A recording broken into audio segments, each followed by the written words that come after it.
Welcome to studio in Telugu. ముందుగా headlines. Bhogapuram అంతర్జాతీయ విమానాశ్రయం ఉత్తరాంధ్రకు తలమానికం. రాష్ట్ర ఐటీ పరిశ్రమల శాఖ మంత్రి గుడివాడ అమర్నాథ్. నిర్మల్ జిల్లా కడం ప్రాజెక్టు కింద సుమారు 60,000 ఎకరాల సాగు భూమి. పాలకొల్లుకు విచ్చేసిన బీజేపీ రాష్ట్ర అధ్యక్షురాలు దగ్గుబాటి పురంధేశ్వరికి ఘన స్వాగతం పలికిన బీజేపీ నాయకులు. ఇక డీటెయిల్స్ చూస్తే, శీతాకాలం విడిది కోసం రాష్ట్రపతి ద్రౌపది ముర్ము హైదరాబాద్ కు రానున్నారు. రాష్ట్రపతి ద్రౌపది ముర్ము పర్యటన నేపథ్యంలో అధికారులు కాన్వాయ్ రిహార్సల్స్ నిర్వహించారు. హకీంపేట్ విమానాశ్రయం నుంచి బొల్లారం, రాష్ట్రపతి నిలయం, సికింద్రాబాద్ పరేడ్ గ్రౌండ్ వరకు కాన్వాయ్తో రిహార్సల్ నిర్వహించారు. ఈ నెల 18 నుంచి 23 వరకు హైదరాబాద్ నుంచి అధికారిక కార్యక్రమాలు కొనసాగించాలని రాష్ట్రపతి ద్రౌపది ముర్ము తెలిపారు. 5 రోజుల పాటు రాష్ట్రపతి హైదరాబాద్లోనే ఉండనున్నారు. ఈ నెల 23న రాష్ట్రపతి ద్రౌపది ముర్ము ఢిల్లీకి వెళ్లనున్నారు. బాలానగర్ మండలం జిడిమెట్ల పోలీస్ స్టేషన్ తో పాటు నిషేధింపబడిన మాదక ద్రవ్యాల గంజాయిను ఒడిశా నుండి, మహారాష్ట్ర నుండి తెలంగాణ రాష్ట్రం, 2 రాష్ట్రాల ద్వారా మధ్యప్రదేశ్ స్వాధీనం చేసుకున్న 400 కిలోల ఎండు గంజాయి, లారీ, 2 మొబైల్ ఫోన్స్, మొత్తం విలువ ₹1 కోటి వారు స్వాధీనం చేసుకొని పోలీస్ కేసు నమోదు చేసుకొని దర్యాప్తు జరుపుతున్నారు. అక్రమంగా తరలిస్తున్న గంజాయిని బాలానగర్ ఎస్ఓటీ పోలీసులు పట్టుకున్నారు. బాలానగర్ ఎస్ఓటీ సిబ్బంది జీడిమెట్ల లా అండ్ ఆర్డర్ పోలీసుల సంయుక్త ఆపరేషన్లో భాగంగా ఒక 400 కేజీల గాంజాని సీజ్ చేయడం జరిగింది. ఈ ఆపరేషన్లో భాగంగా 2 అంతర్రాష్ట్ర గంజాయి స్మగ్లర్స్ అయినటువంటి మధ్యప్రదేశ్కి చెందినటువంటి బబ్లు ఖరే, అదేవిధంగా గోవింద్ పట్టేదార్ అనేటటువంటి 2 కూడా అదుపులోకి తీసుకోవడం జరిగింది. వీరిద్దరూ మధ్యప్రదేశ్లో ఉన్నారు. ఇప్పుడు వీరిద్దరూ కూడా లారీ డ్రైవర్స్ అండ్ క్లీనర్స్గా వర్క్ చేస్తూ ఉంటారు. వీళ్ళు రాజమండ్రి ఏరియాలో ఈ గాంజాని తీసుకోవడం జరిగింది లోడ్ని. అక్కడి నుంచి వీళ్ళు మహారాష్ట్రకి ట్రాన్స్పోర్ట్ చేసేటటువంటి సమయంలో మనకు వచ్చినటువంటి పక్కా సమాచారంతో బాలానగర్ ఎస్ఓటీ సిబ్బంది, అదేవిధంగా జీడిమెట్ల లా అండ్ ఆర్డర్ పోలీసులు ఆ లారీని అదుపులోకి తీసుకోవడం జరిగింది. దీంట్లో మనం వెరిఫై చేస్తే గాంజా అనేటటువంటి అనుమానం రాకుండా రాజమండ్రి ఏరియాలో ఉండేటటువంటి నర్సరీ మొక్కలన్నింటినీ వాటి మీద కవర్గా పెట్టుకోవడం జరిగింది. సో వీళ్ళిద్దరూ కూడా రాజమండ్రి ఏరియా నుంచి దీన్ని మనకి మహారాష్ట్ర ఏరియాకి తరలించడానికి చూశారు. ఈ క్రమంలో ఈ ఆపరేషన్ సక్సెస్ఫుల్ గా నిర్వహించినటువంటి మన బాలానగర్ ఎస్ఓటీ సిబ్బంది, అదేవిధంగా జీడిమెట్ల లా అండ్ ఆర్డర్ పోలీసుని ప్రత్యేకంగా అభినందిస్తున్నాం. భోగాపురం అంతర్జాతీయ విమానాశ్రయం ఉత్తరాంధ్రకు తలమానికమని రాష్ట్ర ఐటీ పరిశ్రమల శాఖ మంత్రి గుడివాడ అమర్నాథ్ అన్నారు. ఉత్తరాంధ్ర అభివృద్ధికి ముఖ్యమంత్రి వైఎస్ జగన్మోహన్ రెడ్డి కృత నిశ్చయంతో ఉన్నారని ఆయన స్పష్టం చేశారు. విజయనగరం జిల్లా ఇన్ఛార్జ్ మంత్రి బూడి ముత్యాల నాయుడు, ఉత్తరాంధ్ర నేతలు, ప్రజాప్రతినిధులతో కలిసి ఆయన శనివారం భోగాపురం అంతర్జాతీయ విమానాశ్రయ నిర్మాణ పనులను పరిశీలించారు. రన్వే, టెర్మినల్, అప్రోచ్ రోడ్ తదితర నిర్మాణ పనులు ప్రగతి గురించి జీఎంఆర్ ప్రతినిధులు మంత్రులకు వివరించారు. ఈ సందర్భంగా ఏర్పాటు చేసిన విలేకరుల సమావేశంలో మంత్రి గుడివాడ అమర్నాథ్ మాట్లాడుతూ, విమానాశ్రయ నిర్మాణ పనులు శరవేగంగా జరుగుతున్నాయని, 2025 డిసెంబర్ నాటికి విమానాశ్రయం సిద్ధమవుతుందని చెప్పారు. ఎయిర్పోర్టుకు భూమి పూజ చేసిన ముఖ్యమంత్రి జగన్మోహన్ రెడ్డి విమానాశ్రయాన్ని ప్రారంభిస్తారని స్పష్టం చేశారు. ఈ ఎయిర్పోర్ట్ నిర్మాణానికి సుమారు 2,203 ఎకరాలను జీఎంఆర్ సంస్థకు అప్పగించడం జరిగిందని, 3.8 కిలోమీటర్ల రన్వేతో సుమారు 4,750 కోట్లతో నిర్మించడం జరుగుతోందని తెలిపారు. సుమారు 23 కిలోమీటర్ల ప్రహరీ గోడలో ఇప్పటికే దాదాపు 16 కిలోమీటర్లు పూర్తయిందని చెప్పారు. ఎయిర్పోర్టు గురించి, అభివృద్ధి గురించి ప్రతిపక్షాలు దుష్ప్రచారం చేస్తున్నాయని, జరుగుతున్న అభివృద్ధి పనులను చూడాలని సూచించారు.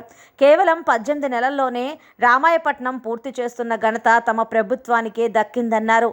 సుమారు 500 కోట్లతో బందరు పోర్టు నిర్మాణ పనులు జరుగుతున్నాయని చెప్పారు. శ్రీకాకుళం జిల్లా మూలపేట పనులు కూడా ఎంతో వేగంగా జరుగుతున్నాయని తెలిపారు. ఈ 2 జిల్లాలు అభివృద్ధి చెందబోతా ఉన్నాయి. రేపు పోర్టు ద్వారా శ్రీకాకుళం జిల్లా అభివృద్ధి చెందబోతా ఉంది. ఈ 3 జిల్లాలు ఉత్తరాంధ్ర ప్రజల తాలూకు ఆకాంక్షలు, దాదాపు 75 సంవత్సరాలుగా స్వతంత్రం వచ్చిన తర్వాత పడుతున్నటువంటి ఆవేదన, ఇక్కడి నుంచి వెళ్తున్నటువంటి వలసలు, వీటన్నిటి నుంచి ఆపేటువంటి కార్యక్రమం ఈ ప్రాజెక్టుల ద్వారా జరుగుతాయి. ఇక్కడ 10 ఇందాక పెద్దలు చెప్పారు, 10,000 మంది ప్రత్యక్షంగా ఉపాధి కలిపేటువంటి కార్యక్రమం, ప్రత్యక్షంగా పరోక్షంగా 50,000 మంది వరకు ఉపాధి కల్పించేటువంటి కార్యక్రమం. ట్యాక్సీలు కానీ, ఇక్కడ రెస్టారెంట్స్ కానీ, లేకపోతే ఇతర కార్యక్రమాలు కానీ, లేదా భోగాపురం, విశాఖపట్నం నుంచి భోగాపురం బీచ్ కారిడార్ కానీ, బీచ్ కారిడార్ ద్వారా అక్కడ అభివృద్ధి చెందబోతున్నటువంటి బీచ్ ఐటీ కార్యక్రమాలు కానీ, అలానే డాటా సెంటర్ రాక కానీ నిన్ననే ప్రతిష్టాత్మకమైనటువంటి బెంగళూరు ఇంటర్నేషనల్ స్కూల్ కూడా నిన్న కేబినెట్ ఆమోదం తెలిపింది. దేశంలోనే ప్రతిష్టాత్మకమైనటువంటి ఒక ఇంటర్నేషనల్ స్కూల్ కూడా విశాఖపట్నానికి మంజూరు చేసినటువంటి ముఖ్యమంత్రి గారికి హృదయపూర్వకంగా ధన్యవాదాలు తెలియజేసుకుంటూ ఉత్తరాంధ్ర ప్రజల తాలూకా చిరకాల వాంఛ, ఈ ప్రాంత ప్రజల తాలూకా ఆకాంక్షల్ని నెరవేర్చేటువంటి ఏకైక ప్రభుత్వం జగన్మోహన్ రెడ్డి గారి ప్రభుత్వం. తప్పకుండా భవిష్యత్తులో ఉత్తరాంధ్ర అభివృద్ధికి రానటువంటి కాలంలో ముఖ్యమంత్రి గారి రాకతో మరింతగా ఈ ప్రాంతం తాలూకా భవిష్యత్తు మారబోతా ఉందనేటువంటి విషయాన్ని మరొకసారి తెలియజేసుకుంటూ ఈ వాస్తవాలన్నింటినీ కూడా మీ ద్వారా ప్రజలకు తెలియజేయాలని చెప్పి మరొకసారి మిమ్మల్ని కోరుకుంటూ సెలవు తీసుకుంటా ఉన్నాం. గాని పులి స్టాప్ గాని మార్పు లేకుండా ఈ రోజు ఈ ప్రభుత్వం సేమ్ షెడ్యూల్ ప్రకారం ఈ రోజు వర్క్స్ అని టేకప్ చేస్తున్నారు. ఎక్కడ దేర్ ఇస్ నో డీవియేషన్. ఏదైతే ఆ రోజు టెండర్ షెడ్యూల్ లో పిలిచినప్పుడు ఉన్నాయో అవన్నీ కూడా ఈ రోజు ఉన్నాయి. అందులో ఎక్కడ కన్ఫ్యూజన్ లేదు. ఓన్లీ 500 ఎకరాలు గత ప్రభుత్వం ఎక్సెస్ గా ఇచ్చిందని చెప్పి ప్రభుత్వం గుర్తించి గౌరవ ముఖ్యమంత్రి గారు దాన్ని ఐటీ కారిడార్ కింద వాళ్ళ దగ్గర నుంచి వెనక్కి తీసుకున్నారు. ఇందులో ఎక్కడా కూడా ఏ ఇష్యూస్ అయితే గత ప్రభుత్వంలో టెండర్స్ పిలిచారో దానికి కన్ఫైన్ ఉన్నాము అని చెప్పి మీకు అనేక సందర్భాల్లో చెప్పాం. మళ్ళీ ఇప్పుడు కన్ఫైన్ చేసి కట్టుబడి చెప్తున్నాం. గడప గడపకు మన ప్రభుత్వం కార్యక్రమంలో పాల్గొన్న పోలవరం శాసనసభ్యులు తెల్లం బాలరాజు, వింజరం పంచాయతీ సర్పంచ్ బాలరాజు ఆధ్వర్యంలో ముందుగా వింజరం సచివాలయం పరిధిలో బర్లమడుగు, జిన్నెలగూడెం, కొండపల్లి, గుండబోరు, ఎర్రబోరు, ముత్యాలమ్మపాడు గ్రామాలలో గడప గడపకు మన ప్రభుత్వం కార్యక్రమంలో పాల్గొన్నారు. ప్రతి ఇంటికి వెళ్లి జగన్మోహన్ రెడ్డి చేస్తున్న అభివృద్ధి సంక్షేమ పథకాల గురించి వివరించారు. అలానే అందరికీ సంక్షేమ పథకాలు అందుతున్నాయో లేదా అని అడిగి తెలుసుకున్నారు.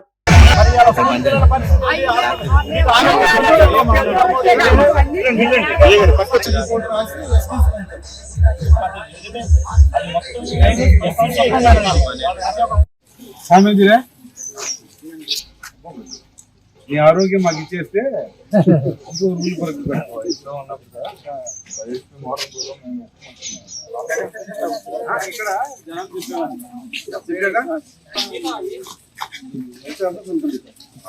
ప్రపోజల్ ఎవరు లేరండి. 3000 వస్తాయి.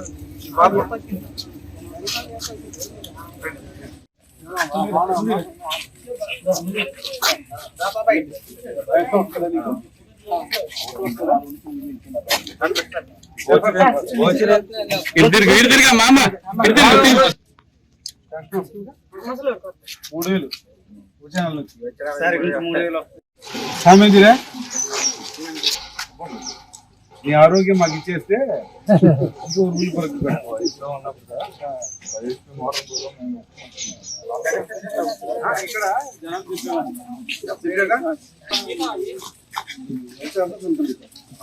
ప్రపోజల్. నెల్లూరు జిల్లాలో వైకాపా నాయకులు బందిపోట్ల కన్నా ప్రమాదకరంగా మారారని, ప్రకృతి సంపదను బరితెగించి దోచుకుంటున్నారని మాజీ మంత్రి తెలుగుదేశం పార్టీ నాయకులు సోమిరెడ్డి చంద్రమోహన్ రెడ్డి ఆరోపించారు. పొదలకూరు మండలం తాటిపత్రి పంచాయతీ పరిధిలోని Rustum mining, Bharat mica mining గన్లలో జరుగుతున్న క్వార్టర్స్ తవ్వకాలను ఆయన పరిశీలించారు. ఈ సందర్భంగా సోమిరెడ్డి మాట్లాడుతూ ప్రతిరోజు సుమారు 4 కోట్ల రూపాయల విలువైన 1000 టన్నుల క్వార్ట్జ్ను యంత్రాలలో తవ్వి అక్రమంగా తరలిస్తున్నారని ఆరోపించారు. గనులకు సమీపంలోనే 50 గిరిజన కుటుంబాలు ఉన్నాయని, పేలుళ్ల దాటికి రాళ్లు ఎగిరి వారి ఇళ్లపై పడుతున్న అక్రమార్కులు లెక్క చేయకపోవడం దారుణమన్నారు. భారీ స్థాయిలో అక్రమాలు జరుగుతున్న ప్రజల సొమ్ము జీతాలుగా తీసుకుంటున్న పోలీసులు కానీ, రెవెన్యూ, గనుల శాఖ అధికారులు కానీ ఇటువైపు చూడకపోవటం విశేషమన్నారు. ఈ నెల 7న హైకోర్టు తవ్వకాలు ఆపేయాలని ఆదేశాలు ఇచ్చినా కలెక్టర్, గనుల శాఖ అధికారులు స్పందించలేదన్నారు. 12 యంత్రాలు 30 టిప్పర్లతో సుమారు 100 అడుగుల మేర తవ్వేశారని మండిపడ్డారు. ఎన్ని అడ్డంకులు ఎదురైనా అధికారులు వచ్చి దోపిడీని ఆపే వరకు ఎన్ని రోజులైనా ఇక్కడే ఉంటానని భీష్మించుకున్నారు. రాత్రి కూడా సోమిరెడ్డి అక్కడే ఉండటం విశేషం. విషయం తెలుసుకున్న తెలుగుదేశం పార్టీ కార్యకర్తలు, అభిమానులు భారీ స్థాయిలో అక్కడికి చేరుకున్నారు. నెల్లూరు రూరల్ ఎమ్మెల్యే కోటంరెడ్డి శ్రీధర్ రెడ్డి కూడా సోమిరెడ్డికి మద్దతు ప్రకటిస్తూ సంఘటనా స్థలానికి చేరుకున్నారు.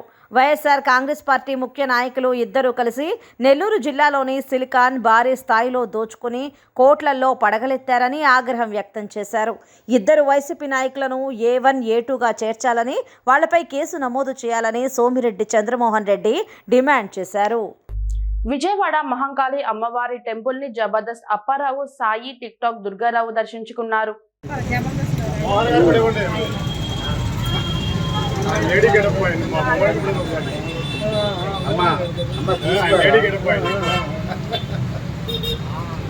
సాయి గారు ఐవారితో తీసావా 4-5 ఫోటోలు తీసాను. తీసుకున్నావా? ఆ నెంబర్ ఫోటోలు పంపించారు. ధన్యవాదాలు. తూర్పు పశ్చిమ గోదావరి జిల్లాల ఉపాధ్యాయుల ఎమ్మెల్సీ షేక్ సాబ్జీ పార్థివ దేహాన్ని ప్రజల సందర్శనార్థం కలెక్టరేట్ వద్ద ఇండోర్ స్టేడియంలో ఉంచారు. జిల్లా కలెక్టరేట్ ప్రసన్న వెంకటేష్ ఎమ్మెల్సీ పార్థివ దేహాన్ని సందర్శించి పుష్పమాలలు వేసి నివాళులర్పించారు. తెలుగుదేశం పార్టీ ఏలూరు నియోజకవర్గం ఇన్ఛార్జ్ బడేటి చంటి, జనసేన పార్టీ ఇన్ఛార్జ్ రెడ్డి అప్పలనాయుడు, ప్రముఖులు, ఇతర రాజకీయ నాయకులు, ఉద్యోగ, ఉపాధ్యాయ, కార్మిక సంఘాల నేతలు ఎమ్మెల్సీ పాదయాన్ని సందర్శించి శ్రద్ధాంజలి ఘటించారు. ఆయనతో చేసిన పోరాటాలను, ఉద్యమాలను గుర్తు చేసుకుని కన్నీటి పర్యంతమయ్యారు. ఆయన అకాల మృతి ఉద్యోగ, ఉపాధ్యాయ, కార్మిక ఉద్యమాలకు తీరని లోటు అని పలువురు నాయకులు పేర్కొన్నారు. కలెక్టరేట్ గ్రౌండ్ నుండి సత్రంపాడు ఆయన ఇంటి వద్ద కుటుంబ సభ్యులు సందర్శనార్థం తీసుకుని వెళ్లనున్నారు. సత్రంపాడు ఇంటి వద్ద నుండి అంతిమ యాత్ర ప్రారంభం అవుతుందని సత్రంపాడు, శాంతినగర్, సిఆర్ఆర్ కాలేజ్, కొత్త bus stand, over bridge, jute mill వంతెన మీదుగా పంపుల చెరువు నుండి వంగాయగూడెం, పాలతూము సెంటర్ వద్ద ఉన్న మదీనా మస్జిద్ వద్ద గల శ్మశాన వాటికలో అంత్యక్రియలు జరుగుతున్నాయని కుటుంబ సభ్యులు తెలిపారు.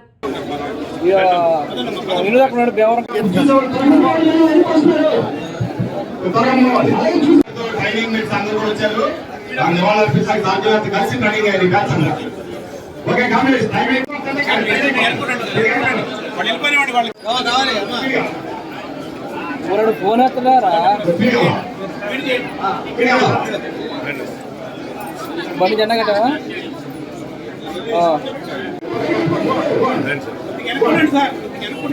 షాద్ నగర్ పట్టణంలోని శివమారుతి అయ్యప్ప దేవాలయంలో సతీష్ నాయర్ గురుస్వామి ఆధ్వర్యంలో మహాపడిపూజ అయ్యప్ప నామస్మరణం శరణు ఘోషలతో షాద్ నగర్ పట్టణం హరిహర పుత్ర అయ్యప్ప స్వామి పడిపూజ అభిషేకం మారుమోగింది. అయ్యప్ప శరణు ఘోషలతో పాటు భజన కార్యక్రమంలో గానం చేసిన పలువురు అయ్యప్ప సంకీర్తనలతో ప్రాంగణాన్ని పులకరింపచేశారు. పూజా కార్యక్రమానికి విచ్చేసిన భక్తులు పూజ మొదలు పూజ చివరి దశ వరకు అయ్యప్ప నామాలను పలకరించుకుంటూ పూజా కార్యక్రమంలో నిమగ్నులయ్యారు.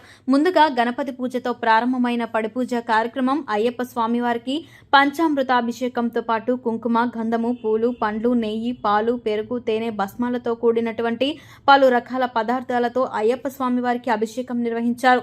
ఈ మహాపడి పూజకు ఎమ్మెల్యే వీర్లపల్లి శంకర్ హాజరయ్యారు. స్వామియే శరణమయ్యప్ప, శరణం శరణం అయ్యప్ప, స్వామి శరణం అయ్యప్ప అంటూ అయ్యప్ప స్వామి నామస్మరణతో పట్టణం మార్మోగింది.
నిర్మల్ జిల్లా కడం ప్రాజెక్టు కింద సుమారు 60,000 ఎకరాల సాగు భూమి ఉంది. ఒక టీఎంసీల వాటర్తో కేవలం 5,000 ఎకరాలు నీరు అందుతుందని రైతులు పేర్కొన్నారు. 55,000 ఎకరాకు నీరు లేక రైతులు తీవ్ర ఇబ్బందులు పడుతున్నారు.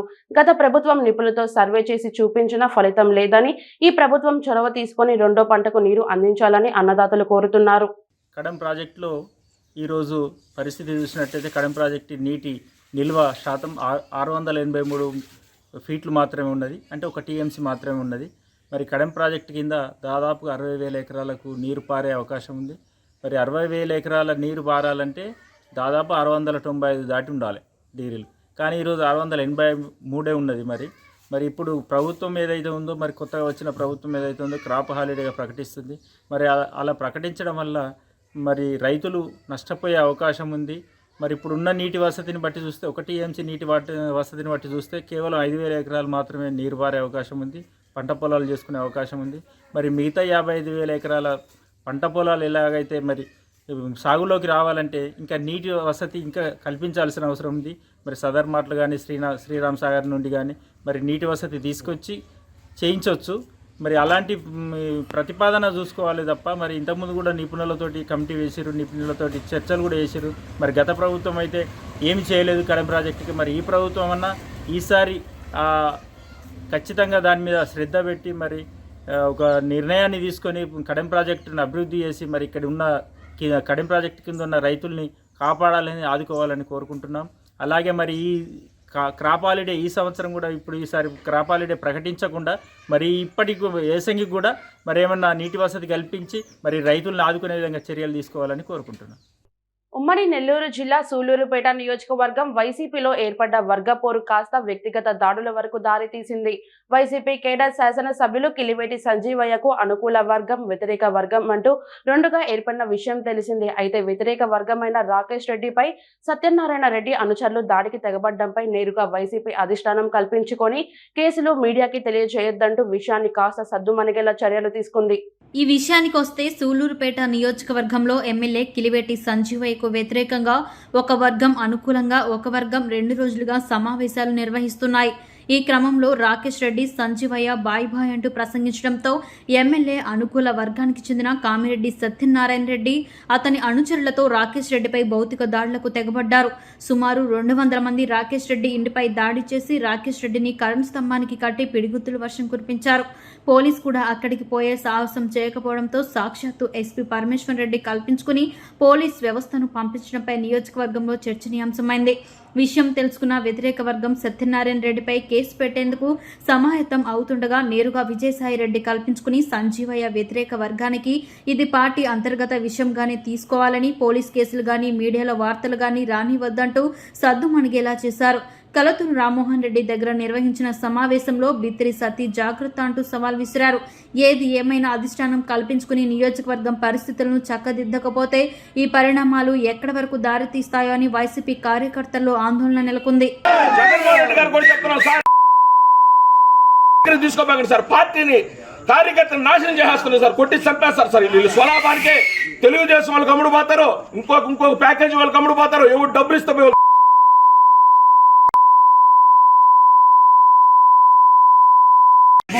సర్పంచులు నమ్మేసుకుంటారు. కట్టేస్తారా మోకేసా? ఎవడు ఎక్కడుంది వ్యవస్థ? ఎక్కడికి పోతున్నాం మనం? నేను వైఎస్ఆర్ కాంగ్రెస్ పార్టీ కార్యకర్తనే. 2005 నుంచి జగన్మోహన్ రెడ్డి మనిషిని. 2005లోనే ఆంధ్రప్రదేశ్ రాష్ట్ర వైఎస్ జగన్మోహన్ రెడ్డి యువసేనకి state general secretary and vice president నేను.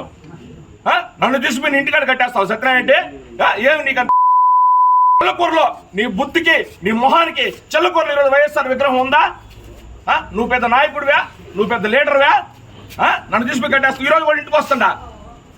5 రూపాయలు తీసుకోలేదా? నేను సత్యం చేస్తాను, నువ్వు రావచ్చేద్దు. పాలకొల్లు విచ్చేసిన బీజేపీ రాష్ట్ర అధ్యక్షురాలు దగ్గుబాటి పురంధేశ్వరికి ఘన స్వాగతం పలికిన బీజేపీ నాయకులు. అనంతరం పాలకొల్లు పట్టణంలో టిడ్కో గృహ సముదాయాన్ని సందర్శించారు. అక్కడ లబ్ధిదారులకు సమస్యలు అడిగి తెలుసుకున్నారు. జగన్ ప్రభుత్వం ప్రతి లబ్ధిదారుడి పేరున 4 లక్షలు తాకట్టు పెట్టి ఆ రుణాలు కట్టమని మాకు నోటీసులు ఇస్తున్నారని టిడ్కో రుణ వాసులు ఫిర్యాదు చేశారు. కేంద్ర ప్రభుత్వం ప్రతి ఇంటికి 1,80,000 ఆర్థిక సాయం అందిస్తున్నామని తెలిపారు. జగన్ ప్రభుత్వం టిడ్కో గృహాల తాకట్టు రుణ వ్యవహారాలపై కేంద్రానికి ఫిర్యాదు చేస్తానని పురంధేశ్వరి వెల్లడించారు. అనంతరం విలేకరుల సమావేశం నిర్వహించారు. ఈ సందర్భంగా పురంధేశ్వరి మాట్లాడుతూ రాష్ట్ర వ్యాప్త పర్యటన ద్వారా 9 ఏళ్లలో నరేంద్ర మోడీ చేసిన అభివృద్ధిని ప్రజలకు తెలియజేస్తున్నామని అన్నారు. జిల్లా వాసుల కోసం 216 జాతీయ రహదారి 316 కోట్లతో అభివృద్ధి చేశామని, జిల్లాలో 75 కోట్లతో పలు రైల్వే స్టేషన్లు అభివృద్ధి చేశామని, కోటిపల్లి నర్సాపురం రైల్వే లైన్ పనులు 75% కేంద్ర ప్రభుత్వం ఇచ్చింది, రాష్ట్ర ప్రభుత్వం 25% నిధులు విడుదల చేయలేదని తెలిపారు.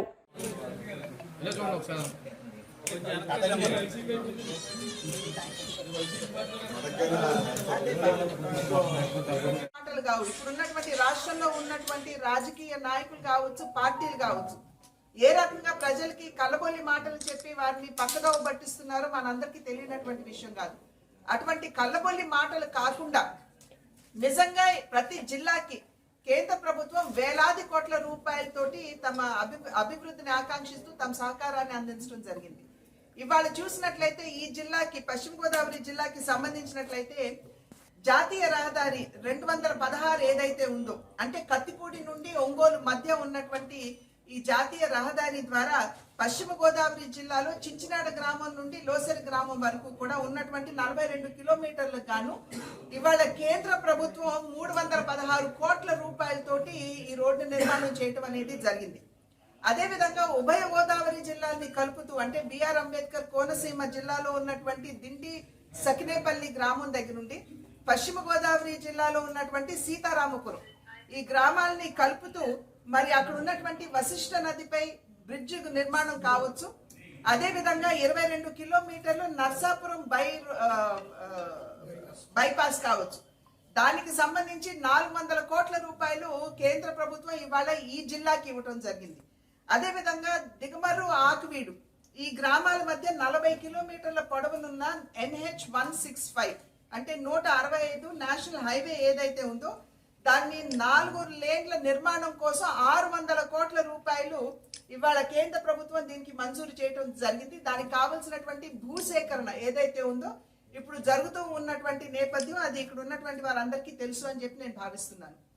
అదేవిధంగా అమృత్ స్టేషన్స్ అంటే రైల్వే స్టేషన్స్ ఏవైతే ఉన్నాయో అక్కడ ఉన్నటువంటి మౌలిక సదుపాయాల్ని అప్గ్రేడ్ చేయాలి అనేటువంటి ఆలోచనతోటి ఇవాళ గోదావరి జిల్లాలో ఉన్నటువంటి భీమవరం రైల్వే స్టేషన్ కి 22 కోట్ల రూపాయలు కేటాయిస్తే, అదేవిధంగా నర్సాపురం రైల్వే స్టేషన్ కి 25 కోట్ల రూపాయలు, తాడేపల్లి స్టేషన్ కి 27.13 కోట్ల రూపాయలు, అంటే వెరసి ఈ జిల్లాకి దగ్గర 75 కోట్ల రూపాయలని ఇవాళ కేటాయించడం జరిగినటువంటి విషయాన్ని మీ ద్వారా ఇక్కడ ఉన్నటువంటి ప్రజలు కూడా మేము తెలియజేసుకుంటున్నాం.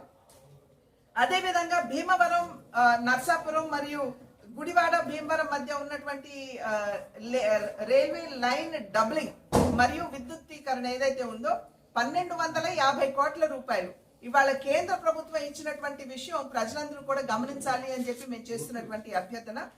ఉభయ గోదావరి జిల్లాల్ని కలుపుతూ మరి జాతీయ ప్రయోజనాల్ని కావచ్చు, అదేవిధంగా ఈ జిల్లాలో ఉన్నటువంటి ప్రజల యొక్క వారి యొక్క ప్రయోజనాల్ని దృష్టిలో పెట్టుకుని కొత్త రైల్వే లైన్ ఏదైతే మనం కోటిపల్లి నుండి నర్సాపురం రైల్వే లైన్ ఉందో ఇక్కడ ఈ ప్రాంత ప్రజలకి ఇది చిరకాల వాంఛ. అప్పట్లో వాజ్పేయి గారు ప్రధానమంత్రిగా ఉన్నటువంటి సందర్భంలో దీనికి అప్పట్లో శంకుస్థాపన చేయడం జరిగింది. కానీ ఆ తర్వాత అసలు పనులు అనేవి ముందుకి వెళ్ళనటువంటి నేపథ్యం. మళ్ళీ నరేంద్ర మోడీ గారు ఇప్పుడు ప్రధాని అయినటువంటి సందర్భంలో ఇవాళ 75% నిధులు ఏవైతే ఈ రైల్వే లైన్ కి ఇవ్వాలో కేంద్ర ప్రభుత్వం మంజూరు చేసేసింది. కానీ రాష్ట్ర ప్రభుత్వం ఇవ్వాల్సినటువంటి 25% ఏదైతే ఉందో అది ఇప్పటి వరకు ఇవ్వనటువంటి సందర్భంలో ఈ పని కూడా నత్తనడకన సాగుతున్నటువంటి విషయం ప్రజలందరూ కూడా గమనించాలి. ఏదైతే కేంద్ర ప్రభుత్వం బాధ్యతగా ఇవ్వాల్సినటువంటి వనరులు ఉన్నాయో కేంద్ర ప్రభుత్వం ఇచ్చేసింది. అయినా కూడా ఈ ప్రాంత ప్రజల యొక్క చిరకాల వాంఛ ఏదైతే ఉందో ఇవాళ రాష్ట్ర ప్రభుత్వం వలన అది నెరవేరడం లేదు అనేటువంటి విషయం ఇక్కడ ఉన్నటువంటి ప్రజలు గుర్తిస్తున్నారు అని చెప్పి నేను భావిస్తున్నాను. నరసాపురం మండలం లక్ష్మణేశ్వర శివాలయం వద్ద సుబ్రహ్మణ్యేశ్వర స్వామి కళ్యాణ మహోత్సవ చాగంటి చిన్న ఆధ్వర్యంలో ఘనంగా ఏర్పాట్లు చేస్తున్నామని ఆయన తెలిపారు. ఈ సందర్భంగా ఆయన మాట్లాడుతూ సుబ్రహ్మణ్యేశ్వర స్వామి విగ్రహ ప్రతిష్ఠ ఈరోజు చేయబోతున్నామని ఆయన తెలిపారు. అలాగే అఖండ అన్న సమారాధన వచ్చే భక్తులకు తగిన ఏర్పాట్లు చేయడం జరిగిందన్నారు. జిల్లాలోని పలు పార్టీలకు చెందిన నాయకులు కూడా వస్తున్నారని ఆయన తెలిపారు. అగ్ని ఈశాన్యమంత్రేణ సంప్రోక్ష్య ఈశాన సర్వ విద్యానామేశ్వర సర్వభూతాన బ్రహ్మాధిపతి బ్రహ్మణాధిపతి బ్రహ్మా శివమనస గాయత్రీ ప్రోక్ష్య తస్మిన్నే నింబర్గో దేవసదేవ జనః కేరం శర్వాగద కొండం సాధతే సాధ విద్యా ప్రతిష్ఠ నివృత్తి కళామయంత ओम शांति दिगलाय नमः ओम हम शांति कलाय नमः ओम हम विद्या कलाय नमः ओम हम प्रतिष्ठा कलाय नमः ओम हम ईशान मूर्तये नमः ओम हम तत्पुरुष वक्ताय नमः ओम हम अघोरवदय नमः ओम हम वामदेव विद्याय नमः ओम हम सत्योजात मूर्तये नमः ओम हम देशाय नमः ओम हम सूक्ष्मेशाय नमः ओम हम शिवोत्तमेशाय नमः ओम दलाय नमः. లక్ష్మణేశ్వరం గ్రామం ఇక్కడ వేచేసి ఉన్న దుర్గా లక్ష్మణేశ్వర స్వామి ఆలయంలో సుబ్రహ్మణ్యేశ్వర స్వామి ఆలయం నిర్మించడం జరిగింది. ఈరోజు శిఖర ప్రతిష్ఠ జరుగుతుంది. మరియు రేపు భారీ అన్న సమారాధన జరుగుతుంది. వేల సంఖ్యలో జనం వస్తున్నారు. పార్టీలకు అతీతంగా ఇక్కడికి జనం వస్తున్నారు. అందరికీ కూడా ఏర్పాట్లు చేయడం జరిగింది. ఎవరికైనా కౌరు అందనప్పటికీ కూడా తప్పనిసరిగా ప్రతి వ్యక్తి కూడా ఇక్కడ హాజరవ్వాలని చెప్పేసి కోరుకుంటున్నాం.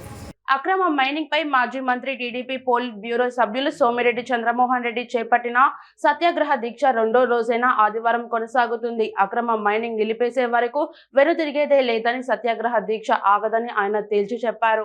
శనివారం రాత్రి నుంచి రుస్తుం మైన్లోని ఓ రచ్చబండపై సోమిరెడ్డి దీక్షను ప్రారంభించిన విషయం తెలిసిందే. రుస్తుం భారత్ మైకా గనుల్లో క్వాడ్స్ అక్రమ తవ్వకాలను ఆయన పరిశీలించి శనివారం నుంచి అక్కడే బస చేశారు.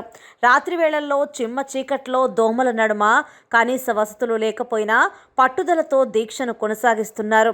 సోమిరెడ్డి నిరసన దృష్ట్యా మైన్ తాత్కాలికంగా పనులు నిలిచిపోయాయి. సోమిరెడ్డి చేపట్టిన సత్యాగ్రహ దీక్షకు ప్రజల్లో అనూహ్య స్పందన లభించింది. జిల్లా ఉమ్మడి నెల్లూరు జిల్లాల్లోని నెల్లూరు రూరల్ కోటన్రెడ్డి శ్రీధర్ రెడ్డి, మాజీ ఎమ్మెల్యేలు నెలవల సుబ్రహ్మణ్యం, పాసం సునీల్ కుమార్, టీడీపీ అధికార ప్రతినిధి ఆనం వెంకటరమణారెడ్డి, కోవూరు నియోజకవర్గ TDP incharge Polamreddy Dinesh Reddy, TDP senior నాయకులు కోటన్రెడ్డి శ్రీనివాసులరెడ్డి, డాక్టర్ మస్తాన్ యాదవ్ ఒక్కొక్కరుగా వచ్చి సోమిరెడ్డికి సంపూర్ణ మద్దతు తెలిపారు. తాగితే బంగారం పోయే రోజులు కరెక్ట్గా ఇంకొక 3 నెలలు ఉండగా కరెక్ట్గా ఒక 2 నెలల నుంచి తెల్ల బంగారం గన్ను నెల్లూరులో డబ్బులే డబ్బులు డబ్బులే డబ్బులు. జగన్మోహన్ రెడ్డి దగ్గర నుంచి కింద మైన్స్ డిపార్ట్మెంట్ వరకు కలెక్టర్లు అయితే ఏమి, ఎస్పీలు అయితే ఏమి, అందరూ పుష్కలంగా చాలా సంతోషంగా. మీరు అనుకుంటున్నారేమో నెల మామూళ్ళని, ఆ రోజులు పోయాయి. నెల మామూళ్ళ రోజు పోయి చాలా రోజులైంది. ఇప్పుడు జగన్మోహన్ రెడ్డి ప్రభుత్వం వచ్చిన తర్వాత మన హాఫ్ టికెట్ రోజు మామూళ్ళు లెక్కకు వచ్చేసినాయి అని కూడా మీకు అందరికీ గుర్తుపెట్టుకోవాలి. మీకు మనవి చేస్తాను. ఈరోజు తెల్ల బంగారం, quartzite, white stone high court order ఉంది ఆపమని. ఎస్పీ గారు పట్టించుకోరు, డిఎస్పీ పట్టించుకోడు, సిఐ పట్టించుకోడు. ఎందుకు పట్టించుకోవట్లేదని ఒక్కసారి నెల్లూరు ప్రజలందరూ, ఆంధ్ర రాష్ట్ర ప్రజలందరూ ఆలోచించాలి. ఎందుకు పట్టించుకోవట్లేదంటే ఏ రోజుకి ఆ రోజు డబ్బులు వెళుతున్నాయి కాబట్టి. సాయంకాలానికి సంచిలో డబ్బులు వెళుతున్నాయా లేదా, లేకపోతే ఎస్పీ ఎందుకు యాక్షన్ తీసుకోవటం లేదని మేము అడుగుతున్నాం. 2 కారణాలు ఉండాలా. నువ్వు భయస్థుడు అన్నా ఉండాలా, లేకపోతే లంచగుండేవన్నా ఉండాలి. నువ్వు భయస్థుడు కాదు, నువ్వు నెల్లూరు అల్లుడివి. ఎస్పీ గారు, మా నెల్లూరు వాళ్ళు జనరల్గా అల్లుడిని తెచ్చుకునేటప్పుడు జాగ్రత్తగా చూసి సెలెక్ట్ చేసి తెచ్చుకుంటాం. కాబట్టి నీకు భయం ఉందంటే నేను ఒప్పుకోను. ఎస్, కాబట్టి ప్రతిరోజు కూడా గూగుల్ ఫోటోలు అది పనిగా డేట్ వైజ్ కూడా తెప్పించి అది ముద్ర వేయించి, అంటే ఈ ఎప్పుడో అంటారు కాబట్టి అవి కూడా ఢిల్లీలో ముద్ర వేయించి ఈ గూగుల్ ఫోటోస్ ద్వారా టోటల్ ఎక్స్కవేటెడ్ అమౌంట్ ఎంత, టోటల్ రెవెన్యూ ఎంత, ఒక్కొక్కరికి బెత్తం పెట్టి అన్ని కూడా తెలుగుదేశం ప్రభుత్వం వచ్చిన తర్వాత ఇమీడియట్ గా యాక్షన్ ఉంటుందని కూడా మనవి చేస్తున్నా.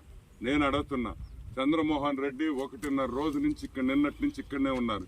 ఏమయ్యా ఏం చేస్తున్నాడు, ఎందుకు చేస్తున్నాడు? మీరు చేయాల్సిన పని ఒక ఎక్స్ మంత్రి చంద్రమోహన్ రెడ్డి గారు ఆయన కాన్స్టిట్యువెన్సీలో ఆయన వచ్చి పోరాడుతూ ఉంటే ఒక్కడ ఫోన్ కూడా చేయడా, పట్టించుకోరా?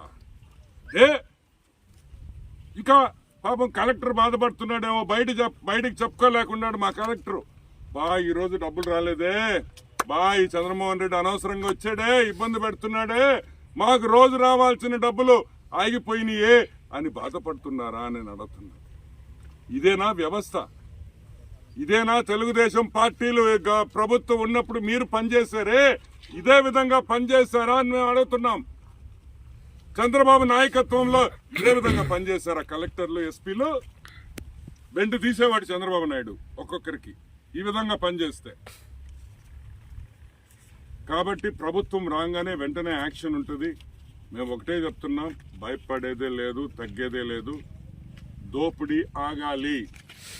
లేదు మేము కొనసాగిస్తామంటే ఓ పని చేయండి, ఓ ఫ్లెక్సీ ఒకటి పెద్దది వేసేసేయండి. ముఖ్యమంత్రికి ఇంత పర్సెంటు, మైన్స్ మంత్రికి ఇంత పర్సెంటు, లోకల్ ఎమ్మెల్యే కాకాణి గారి గోవర్ధన్ రెడ్డికి ఇంత పర్సెంటేజ్లు రాసి ఓపెన్గా చేయండి. ఇది ఓపెన్ దోపిడీయే కదా, సిగ్గెందుకు, మోమాటం ఎందుకు? సూలూరుపేట నియోజకవర్గం నాయుడుపేటలో ఎన్డీసీసీబీ చైర్మన్ కామిరెడ్డి సత్యనారాయణ రెడ్డి విలేకరుల సమావేశం నిర్వహించారు. సూలూరుపేట వైసీపీ క్యాడర్లో శాసనసభ్యులు కిలివేటి సంజీవయ్య అనుకూలంగా ఒక వర్గం, ప్రతికూలంగా ఒక వర్గం ఉన్న విషయం తెలిసిందే. ఈ తరుణంలో ప్రతికూల వర్గంపై నిప్పులు చెరిగారు. నియోజకవర్గంలో ఓటు హక్కు లేనటువంటి ఓడూరు గిరిధర్ రెడ్డి నియోజకవర్గ పెత్తనం చలాయించడం విడ్డూరంగా ఉందని దుయ్యబట్టారు. శాసనసభ్యులు కిలివేటి సంజీవయ్యకు సీటు కన్ఫర్మ్ అవుతుండడం జీర్ణించుకోలేని గిరిధర్ రెడ్డి మరికొంతమంది పనిగట్టుకుని వైఎస్ఆర్సీపీ పార్టీని అప్రతిష్ట పాలు చేస్తున్నారన్నారు. చిన్న చిన్న విషయాలను పెద్దవి చేస్తూ పార్టీ పరువును దిగజారిస్తే సహించేది లేదని వెల్లడించారు. ఇసుక మాఫియా, గ్రావెల్ మాఫియా, గుట్కాలు మాఫియా సెజ్లలో దోచుకొని తింటున్నది నేను కాదన్నారు. శ్రీకాళహస్తి నియోజకవర్గానికి ఇన్ఛార్జిగా ఉన్న గిరిధర్ రెడ్డి శ్రీకాళహస్తిని దోచుకు తింటున్నారని, ముక్కంటి ఆలయంలో విచారిస్తే ఆయన భాగోతం బయటపడుతుందని తెలిపారు. నియోజకవర్గంలో జరుగుతున్న పరిణామాలు అన్నీ పార్టీ అధిష్టానం దృష్టికి తీసుకెళ్లామని, పార్టీ నిర్ణయానికి కట్టుబడి ఉంటామని, తొందరలోనే కొంతమందిపై పార్టీ బాధ్యత రాహిత్య చర్యలు ఉంటాయని పేర్కొన్నారు. వైఎస్ఆర్ కాంగ్రెస్ పార్టీ ఒక కుటుంబం లాంటిది. ఇది జగన్మోహన్ రెడ్డి గారి ఆశీస్సులతో, ఆయన స్వయం కృషితో ఈరోజు రాష్ట్రంలోనే ఒక సామాన్యమైన వ్యక్తి పార్టీ పెట్టి అనతి కాలంలోనే 23 మంది ఎంపీలు, 22 మంది ఎంపీలు, 151 మంది ఎమ్మెల్యేలతో ఘన విజయం సాధించి ప్రభుత్వాన్ని ఏర్పాటు చేసి 4.5 సంవత్సరాలుగా జనానికి చెప్పిన మేనిఫెస్టోని 100% ఇంప్లిమెంట్ చేసి ఈరోజు ప్రజల మన్ననలు పొంది రాబోయే 3 నెలల్లో ఎన్నికలు ఉన్నాయి. ఈ ఎన్నికల సమయంలో జగన్మోహన్ రెడ్డి గారిని అందరూ కలిసికట్టుగా ఆశీర్వదించాల్సిందిగా నేను అందరికి కూడా విజ్ఞప్తి చేస్తున్నా. ఏమైనా చిన్న చిన్న పొరపాట్లు ఉంటే పార్టీలో అందరూ సర్దుకొని పోవాలా, ఒకరినొకరు విమర్శించుకునేది మంచి పద్ధతి కాదు. తాడేపల్లికి నన్ను పాచదాడు గారిని పిలిచారు, సంజయ్ గారిని పిలిచారు. సీఎం గారు ఒకటే చెప్పారు, మీరు అందరినీ సర్దుకోండి, ఒక 2 మెట్లు తగ్గు సంజయ్, నువ్వు సత్యన్న బాలని ఉంటాడు, మీరు అందరూ కలిసి నియోజకవర్గంలో పార్టీని బలోపేతం చేయండి, ఖచ్చితంగా నీకు మంచి రోజులు వస్తాయని సంజయ్ గారు చెప్తూ ఆయన వాళ్ళ ఇళ్ళ తిరగమని చెప్పిన మాట వాస్తవం. ఆయన వాళ్ళ ఇళ్ళ తిరుగుతున్న మాట వాస్తవం. అందరినీ కూడా కలుపుకునేదానికి అన్ని విధాల ప్రయత్నం చేస్తుంటే బయట నియోజకవర్గ వ్యక్తులు, ఈ నియోజకవర్గంలో ఓటు లేని వ్యక్తులు కుట్ర పన్ని ప్రతి ఒక్కదాన్ని భూతత్వంలో చూపిస్తూ అదర్ నియోజకవర్గం, ఆయన కాళాసి నియోజకవర్గంలో ఓటు ఉంది, ఆయన కాళాసి నియోజకవర్గానికి పరిశీలకుడు, ఆయనకి సూలూరుపేటలో ఓటు కూడా లేదు, ఆయనకి ఎలాంటి సంబంధం లేదు. వార్తలు ముగించే ముందు హెడ్లైన్స్ మరోసారి. భోగాపురం అంతర్జాతీయ విమానాశ్రయం ఉత్తరాంధ్రకు తలమానికం. రాష్ట్ర ఐటీ పరిశ్రమల శాఖ మంత్రి గుడివాడ అమర్నాథ్. నిర్మల్ జిల్లా కడం ప్రాజెక్టు కింద సుమారు 60,000 ఎకరాల సాగు భూమి. పాలకొల్లుకు విచ్చేసిన బీజేపీ రాష్ట్ర అధ్యక్షురాలు దగ్గుబాటి పురంధేశ్వరికి ఘన స్వాగతం పలికిన బీజేపీ నాయకులు. స్టూడియో తెలుగు న్యూస్ ఇంతటితో సమాప్తం. తిరిగి రేపటి బులెటిన్లో మళ్ళీ కలుద్దాం. అంతవరకు సెలవు. నమస్కారం.